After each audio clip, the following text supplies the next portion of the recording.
Hello everyone, देखिए अब unit 5 start करेंगे, इलेक्ट्रोमैग्नेटिक वेव्स। तो इलेक्ट्रोमैग्नेटिक वेव्स क्या होते हैं, सबसे पहले यही वाला टॉपिक करते हैं। देखो, these are the waves in which electric field and magnetic field are mutually perpendicular. Mutually perpendicular मतलब क्या, एक दूसरे के साथ परपेंडिकुलर हैं to each other as well as they are perpendicular to the propagation of waves. और साथ ही साथ प्रोपेगेशन जिस डायरेक्शन में हो रही है वेव्स की, उसके साथ भी वो परपेंडिकुलर हैं। अभी देखना, ये चीज़ मैं ग्राफिकल रिप्रेजेंटेशन में आपको बताऊंगा कि कैसे वो एक दूसरे के साथ भी परपेंडिकुलर हैं, और जो प्रोपेगेशन हो रही है वेव्स की, जिसमें मतलब वो ट्रैवल कर रही है जिस डायरेक्शन में, उसके साथ भी वो क्या है, परपेंडिकुलर हैं। क्लियर है इतनी बात? ठीक है, अब देखो ज़रा, सबसे पहले हम ये देख लेते हैं जो स्पीड होगी इलेक्ट्रोमैग्नेटिक वेव की वो क्या होगी। ठीक है, तो यहाँ लिखते हैं हम the speed of electromagnetic wave is given by.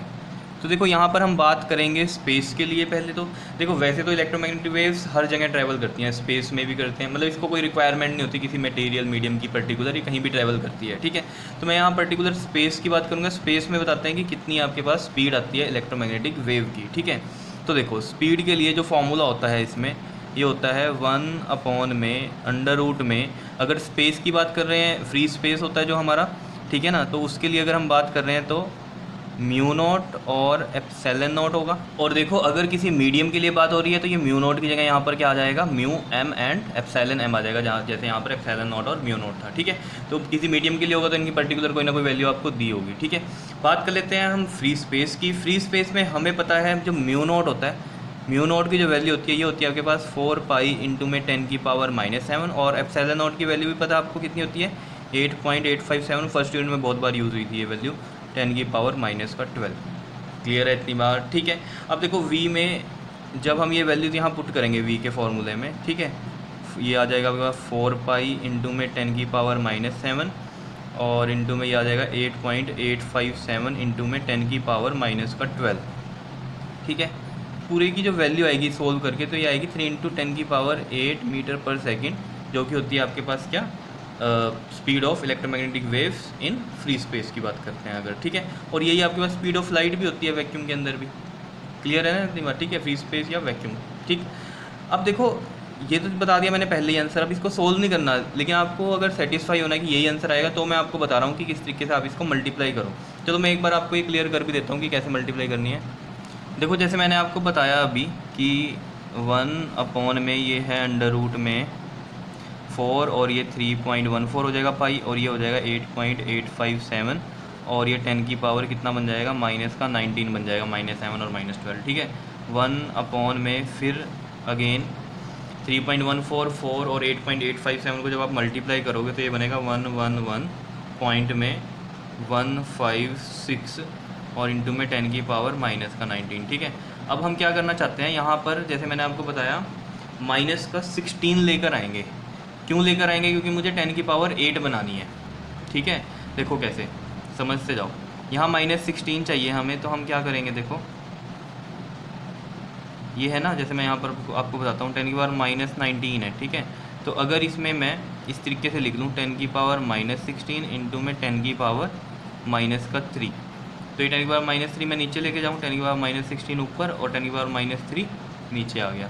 ठीक है, तो नीचे जब लेके जाएंगे तो ये प्लस का बन जाएगा। क्लियर? अब नीचे है 1000, और 1000 मतलब इसके नीचे हो गया यहाँ पर, अगर 1000 यहाँ नीचे उस 1000 को हटाना है तो ये पॉइंट 3 शिफ्ट इधर होगा। ये बातें बहुत बार कर चुका हूँ मैं कि पॉइंट इधर उधर कैसे शिफ्ट होते हैं। ठीक है, तो ऑब्वियस ही बात है, अगर वो 1000 हटाना है तो ये पॉइंट इधर जाएगा, तो ये बन जाएगा 0.111, ये बन जाएगा। ठीक है ना, 5 6 लगाओ या ना लगाओ, और इधर कितना बचा, 10 की पावर -16।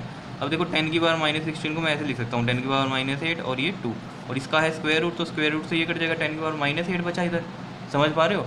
वो 10 की पावर -8 ऊपर जाके कितना हो जाएगा, 10 की पावर 8 हो जाएगा, और ये इसका अंडर रूट करोगे जब आप, तो कितनी वैल्यू आएगी आपके पास, ये 0.33 समथिंग कुछ आएगी। ठीक है, तो उसको आप ऐसे लिख सकते हो 1/ में 0.3।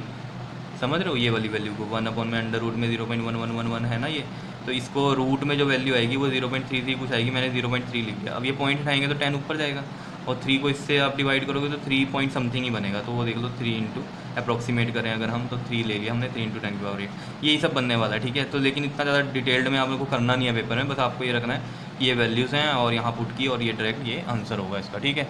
और अगर कहीं पर भी फ्री स्पेस की बात आ जाए तो आपको स्पीड ऑफ इलेक्ट्रोमैग्नेटिक वेव्स की ये डायरेक्ट वैल्यू खुद से ले लेनी है। क्लियर, समझ में आई बात। अब देखो ग्राफिकल रिप्रेजेंटेशन में मैं आपको क्या चीज़ बताऊँगा कि इलेक्ट्रोमैग्नेटिक वेव्स में आपको बताया कि इलेक्ट्रिक फील्ड भी है, मैग्नेटिक फील्ड भी है, ये है आपस में क्या परपेंडिकुलर, और जिस डायरेक्शन में ये प्रोपेगेट करती हैं वो भी क्या है परपेंडिकुलर है इनके साथ। देखो ज़रा कैसे, देखो ग्राफिकल रिप्रेजेंटेशन में मैं यहाँ पर 3 एक्सिस बताऊँगा। देखो ज़रा, ये है हमारे पास एक्स एक्सिस, ये हो गया वाई एक्सिस, और ये वाला क्या हो गया आपके पास जेड एक्सिस। और वेक्टर फॉर्म में आपको पता है इन सब की डायरेक्शंस क्या होती हैं। ये वाला आई कैप में लिखते हैं हम, इस वाले को जे कैप में लिखते हैं, और जेड वाले को के कैप में लिखते हैं। क्या इतनी बात क्लियर है। अब मैं आपको बताता हूँ इसमें, ठीक है। देखो इलेक्ट्रिक फील्ड मैं बना रहा हूँ इस तरीके से, ये वाई के क्रॉस बना रहा हूँ, ठीक है। वाई पे वेरी कर रहा है ये, देखो इस तरीके से वाई पे ये बढ़ रहा है, मतलब वाई और ये एक्स में देखो ज़रा, मेन वाई का लेके चलो, वाई में वेरी कर रहा है इस तरीके से। क्लियर है इतनी बात या नहीं है, ठीक है। ये तो हो गया हमारे पास क्या इलेक्ट्रिक फील्ड, तो इसको ऐसे लिख लो, ये ई और ये भी क्या है ई है, ठीक। इसमें इस तरीके से हम ये बना देते हैं, ठीक है। ये एरो बन गए, अभी बताऊंगा ये एरो से फ़ायदा क्या होगा। इसमें थोड़ा सा 3D आपके पास शेप आएगी, अभी देखना किस तरीके से, ठीक है।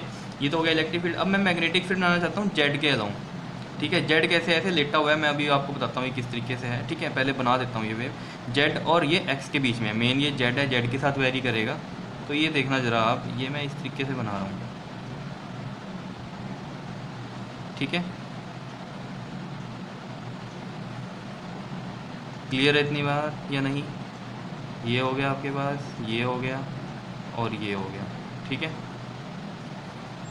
एक ये चीज़ हो गई, एक ये चीज़ हो गई, एक ये चीज़ हो गई। कितनी बात क्लियर है या नहीं है बताओ, ठीक है। मैं बताता हूँ ये कैसे हमने बनाया है। देखो मैं यहाँ पर ये एक्सिस लेता हूँ, एक तो आपको एक्सिस बताता हूँ कि किस तरीके से है यहाँ पर, फिर आपको ज़्यादा क्लियर होगा। देखो इस तरीके से समझो, ये देखो ये मैंने बनाया इसमें, ठीक है।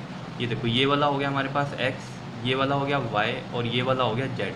इसी तरीके से यहाँ पर बने हुए हैं अगर आप देख रहे हो, ठीक है। अब देखो इसमें क्या है, वाई हमने ये ले लिया, यहाँ पर वाई ले लिया, ठीक है। और ये वाला कौन सा ले लिया हमने, एक्स ले लिया, और ये वाला कौन सा ले लिया हमने, जेड ले लिया। क्या इतनी बात क्लियर है बताओ। इसी तरीके से हमने ये बनाया हुआ है यहाँ पर। क्या इतनी क्लियर है कहानी या नहीं बताओ, ठीक है। अब देखना इसमें ध्यान से ज़रा, ये जो मैंने ई वाला बनाया था, ई वाला बनाया था ऐसे, यहाँ से इसके साथ ये ऐसे जा रहा है और फिर इसके ऐसे नीचे से निकल रहा है। समझ लो नीचे क्यों जा रहा है, क्योंकि इधर माइनस वाई भी होगा, समझ रहे हो। अब ये वाला जेड है, जेड इधर भी है, क्लियर। अब इसमें कैसे ये वेरी कर रहा है, देखो ये ऐसे कर रहा है, ये जेड के लाऊँ, ये इस साइड आया इस तरीके से और फिर ऐसे गया, ये मतलब ऐसे लेटा हुआ ऐसे चल रहा है। और इसमें जो वाई के क्रॉस बनाया था ये ऐसे खड़ी हुई ऐसे चल रही है वेव, इस तरीके से। इसमें आप देखना इस तरीके से बैठी हुई चल रही है इधर, और फिर ऐसे ही बैठी हुई इधर। समझ रहे हो इतनी बात, जैसे यहाँ पर हमने बनाई हुई है। तो इसलिए ये शेप इस तरीके से बनाई गई है। तो आप समझ जाओ अगर 3D में आप समझ पा रहे हो कि किस तरीके से बनाए। क्लियर हो रही है चीज़ या नहीं बताओ, समझ में आई है। दोबारा बता देता हूँ, ये देखो ये इस तरीके से वाई के क्रॉस जा रही है, क्लियर। और ये वाली जो मैग्नेटिक फील्ड है ये जेड के क्रॉस इस तरीके से जा रही है ऐसे लेटी हुई। समझ रहे हो बात को। अगर अब आपको समझ में आ रहा हो, ये एरो जो मैंने बनाए थे थोड़ा 3D शेप में दिखने के लिए, ताकि आपको ये दिखे कि 3D शेप है। क्लियर है इतनी कहानी या नहीं। इसको ऐसे समझो, ये ऐसे लेटा हुआ है वेव, ठीक है, और ये ऐसे खड़ी हुई वेव है। और जो मैंने अभी आपको एक्सिस के थ्रू भी बताया, ठीक है। मेन बात क्या है, इलेक्ट्रिक फील्ड और मैग्नेटिक फील्ड परपेंडिकुलर है एक दूसरे के। देख लो आप कैसे, मैं ये कह रहा हूँ ये खड़ी हुई वेव चल रही है इस तरीके से और ये ऐसे बैठी हुई चल रही है। तो इन दोनों के बीच में कितना डिग्री, 90 डिग्री। और वैसे भी समझ लो वाई और जेड में कितना एंगल होता है, 90 डिग्री का ही होता है। ये तो हम 3D शेप दिखाने के लिए इस तरीके का बनाते हैं या नहीं बताओ, समझ में आ रहा है या नहीं। सिंपल है कहानी, समझ रहे हो चीज़ों को, ठीक है।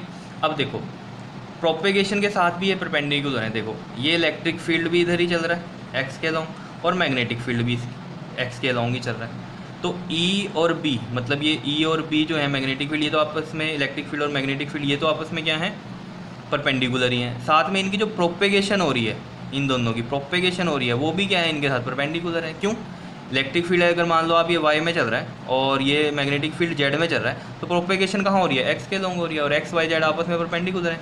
और तो इलेक्ट्रिक फील्ड मैग्नेटिक फील्ड आज म्यूचुअल परपेंडिकुलर तो है ही है, साथ के साथ ये परपेंडिकुलर क्या है इनके साथ, प्रोपेगेशन ऑफ वेव भी है। प्रोपेगेशन जिसमें ट्रैवल करते हैं, ट्रैवल कहाँ कर रही है, एक्स एक्सिस के लॉन्ग कर रही है ट्रैवल, इस तरीके से। तो यही चीज़ हमने यहाँ पर लिखी हुई थी, अगर आप देख रहे हो कि these are the waves in which electric field and magnetic field are mutually perpendicular to each other as well as they are perpendicular to the propagation of waves. क्या इतनी बात समझ में आ रही है, बताओ। तो एक ग्राफिकल रिप्रेजेंटेशन से आपको समझ में आ गई होगी कहानी है क्या, क्लियर है। मैं यहाँ पर लिख भी देता हूँ, यहाँ पर वाई के लॉन्ग ये क्या है आपके पास, इलेक्ट्रिक फील्ड है, और इसके लॉन्ग यहाँ पर जेड के लॉन्ग क्या है हमारा, मैग्नेटिक फील्ड हो गया, क्लियर। और एक्स के लॉन्ग क्या है, प्रोपेगेशन है, ट्रैवल जिस डायरेक्शन में कर रही है, ठीक है, उसे कहते हैं प्रोपेगेशन, ठीक है, ये प्रोपेगेशन हो रही है यहाँ पर। क्लियर है, कहानी समझ में आ गई होगी, ग्राफिकल रिप्रेजेंटेशन, ठीक है। तो इस तरीके से आपको ये चीज़ें समझनी है, क्लियर है कहानी, बताओ। अब नेक्स्ट वीडियो में हम करेंगे प्रॉपर्टीज़ ऑफ इलेक्ट्रोमैग्नेटिक वेव्स, ठीक है, इसको अच्छे से आप नोट कर लो, क्लियर, ओके, थैंक यू।